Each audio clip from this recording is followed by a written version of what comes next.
नमस्कार दोस्तों, स्वागत है आपका हमारे चैनल सी टेट अधिगम में। दोस्तों, आज एक अपडेट आई है।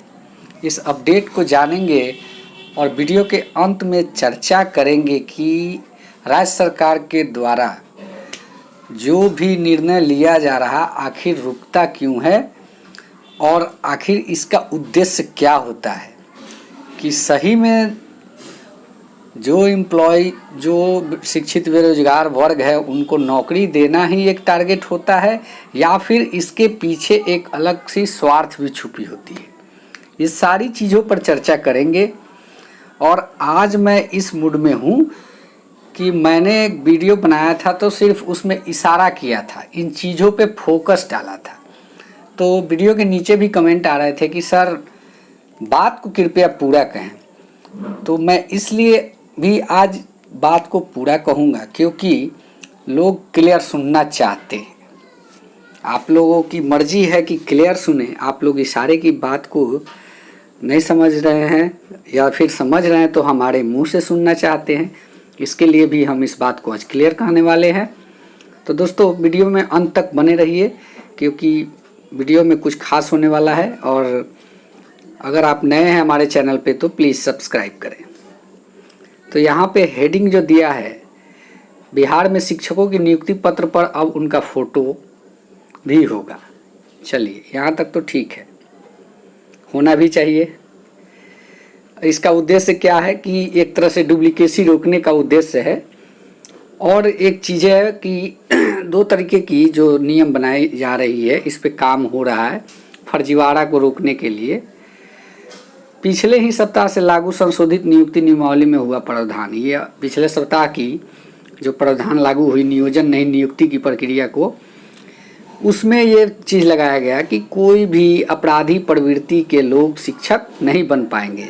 उनके लिए एक चरित्र प्रमाण पत्र अनिवार्य कर दिया गया है, जो कि जहाँ के वो अस्थायी निवासी होंगे वहाँ के थाना प्रभारी के हाथों से अटेस्टेड किया हुआ होगा कि हाँ, इस नाम के व्यक्ति के कोई भी मामले इस थाने में दर्ज नहीं है। इस तरीके का कुछ रहेगा। और एक पॉइंट ये भी है कि प्राथमिक शिक्षकों को 30 में 21 दिन योगदान का समय रहेगा। एक महीने में 21 दिन का टाइम मिलेगा योगदान का। और जो ये लास्ट पॉइंट है, स्वच्छ छवि वाले ही बनेंगे शिक्षक। तो चलिए अब डिटेल्स इसकी फोकस डालते हैं कि आखिर क्या क्या है। एक ही व्यक्ति अन्य कई जगह पे शिक्षक नियुक्त होकर वेतन नहीं उठा सकता। राज्य सरकार और शिक्षा विभाग ने शिक्षकों की नियुक्ति में डुप्लीकेसी को रोकने की कारगर व्यवस्था की है। इसके साथ ही आपराधिक पृष्ठभूमि का कोई अभ्यर्थी सरकारी विद्यालयों में अब शिक्षक नहीं बन पाएगा। शिक्षा विभाग ने पंचायत और प्रखंड प्रारंभिक तथा जिला परिषद और नगर निकाय माध्यमिक उच्च माध्यमिक शिक्षकों के लिए लागू चारों नियोजन नियमावली में 2 बिंदुओं पर महत्वपूर्ण संशोधन किया है। राज्य सरकार ने निर्णय लिया कि शिक्षकों की नियुक्ति के लिए अभ्यर्थियों को उनका फोटो लगा नियुक्ति पत्र दिया जाएगा। इनकी पत्री नियोजन इकाई में भी इसी रूप में संरक्षित रहेगी। एक पत्री जो मिलेगा और एक पत्री जो होगा वो नियोजन इकाई में संरक्षित रहेगा। गौरतलब है कि इसी 18 महीने को बिहार मंत्रिमंडल की स्वीकृति के बाद पिछले सप्ताह ही विभाग की ओर से संशोधित नियुक्ति नियमावली और शिक्षकों की नई सेवा शर्त लागू कर दी गई है। चलिए, ये तो अच्छी चीज़ है कि जो ओरिजिनल कैंडिडेट है उनको नियोजन में मौका मिलेगा। ईमानदार कैंडिडेट जो होंगे शिक्षक बनने के लायक, उन्हीं का नियोजन होगा। ये तो बहुत ही अच्छी चीज़ है। तो यहाँ पे प्रश्न उठेगा, इसको हम चर्चा करेंगे लास्ट में। और है कि नियमावली में अन्य शर्तों और प्रक्रिया तो पूर्ववत है, पर 2 नए प्रावधान किए गए हैं, जिस पर हमने अभी आगे वीडियो में बताया कि 2 प्रावधान किए गए हैं। बात प्रारंभिक की करें तो पहला अहम बदलाव यह हुआ है कि केवल बिहार के ही निवासी सरकारी स्कूलों में शिक्षक बन सकेंगे। नियोजन इकाई को आवंटित पदों की संख्या के अनुरूप चयनित अभ्यर्थी को समिति के सदस्य सचिव के हस्ताक्षर से निबंधित डाक द्वारा चयनित को फोटो युक्त नियुक्ति पत्र दिया जाएगा। कई जिले में ऐसे मामले सामने आए कि एक ही व्यक्ति 3 बार नियोजन इकाई में नियुक्ति पाकर सभी जगहों पर वेतन उठा लिया। इस तरह चयनित के नाम पर किसी अन्य हम नाम को नौकरी नहीं मिल पाएगी। ऐसा भी केस हुआ है कि अगर एक आदमी का दो आदमी है, नाम एक ही है, तो उसके जगह पे उसको अपॉइंट कर दिया गया। ऐसा भी कुछ केस हुआ है। नई व्यवस्था से इन दोनों प्रकार के फर्जीवाड़ों पर लगाम लगेगी। अच्छा, ये तो हो गया कि 21 दिनों में अनिवार्य है करना। स्वच्छ छवि वाले ही शिक्षक बनेंगे। संशोधित नियमावली में एक बड़ा प्रावधान यह भी है कि स्वच्छ छवि के अभ्यर्थी ही शिक्षक बन पाएंगे। प्रावधान किया गया है कि नियुक्ति के पूर्व चयनित अभ्यर्थियों को स्वास्थ्य प्रमाण पत्र के साथ चरित्र प्रमाण पत्र भी देना होगा। यह संबंधित जिला के समक्ष पुलिस अधिकारी से लिया जाएगा।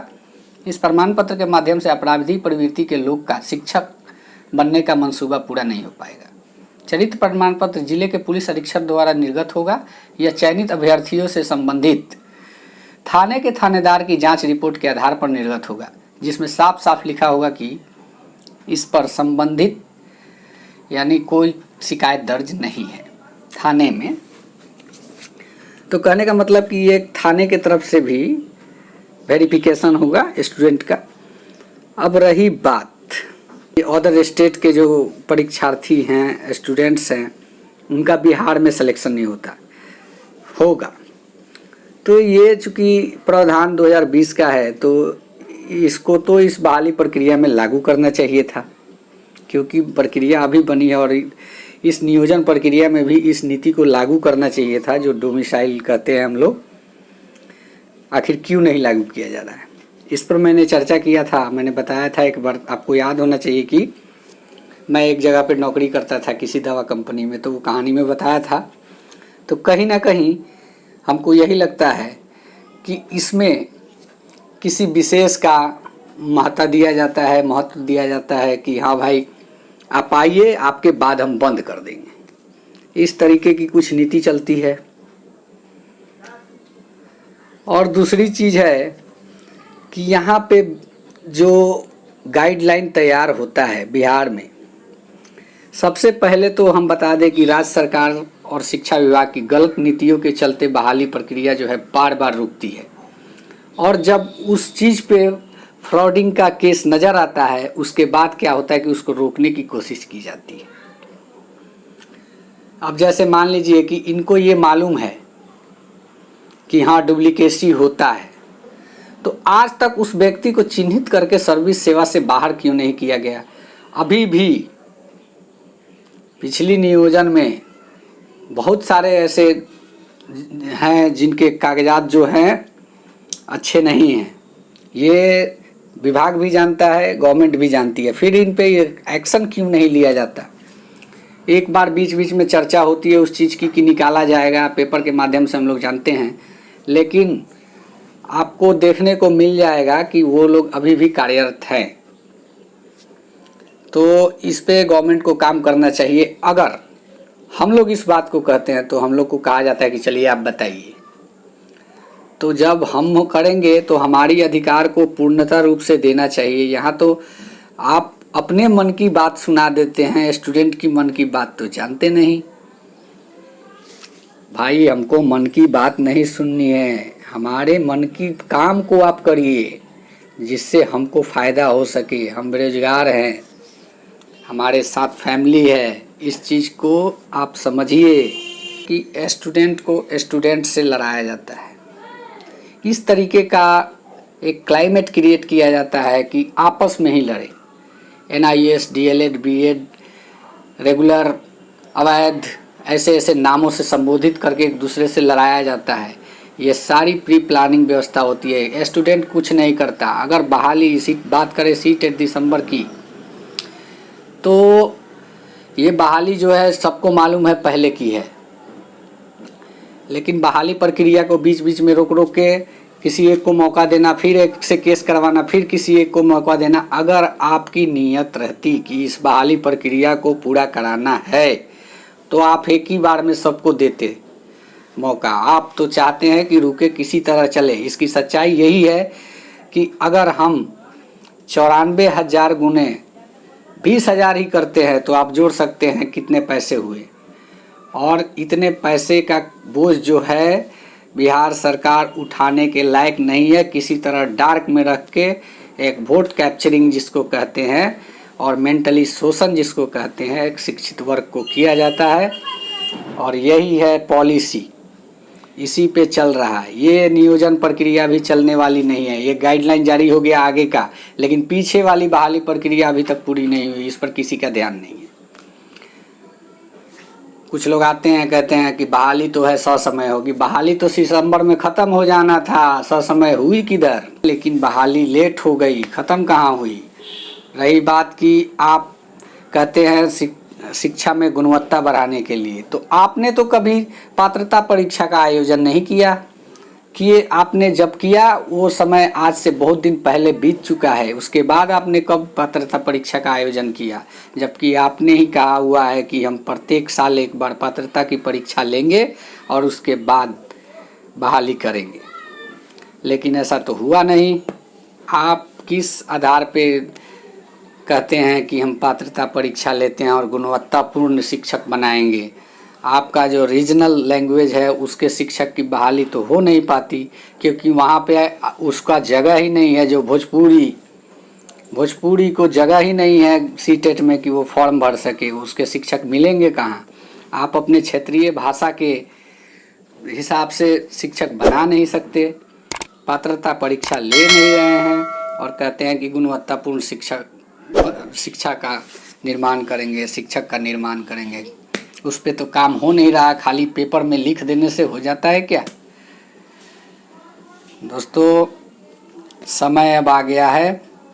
निर्णय आप लोगों के हाथ में है कि किस प्रकार से क्या करना है। मैं बखूबी समझ चुका हूँ। ये नियोजन प्रक्रिया कहाँ तक जाएगी ये आप लोग भी समझिए। तो आज के इस वीडियो में इतना ही। धन्यवाद। जय हिंद, जय बिहार।